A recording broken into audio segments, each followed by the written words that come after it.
when we are yelling or lecturing or constantly correcting people in our lives, particularly toddlers, in the end, that ends up backfiring, isn't it? Because they're absorbing all of the time. So why is it important for us to know about the absorbent mind as well? So they're imprinting two things when let's say you're yelling at them. They might get the message or whatever it is you're talking about, but they're also getting the mode. How you're communicating with them becomes a part of the way they experience the world. If it's through calm, positive, affirming sort of communication, obviously that's going to do a different outcome for the endorphins and the child's peaceful development.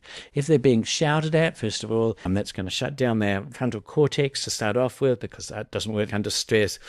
They're going to normalize tension. They're going to normalize competition or pleasing others. And so this stage, it's how you wrap up the language is as important as the language itself. And so using gentle frames, using affirming words, of course you can be a strong parent.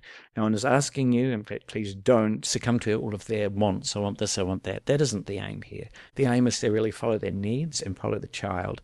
But if you have a caring, attentive adult that is very aware of child development, which is something we're discussing, and is able to support this child, then they'll be able to imprint the world the best that we can. And that's what we're hoping for at this formative stage, because once we've done the formative, everything else will build on that.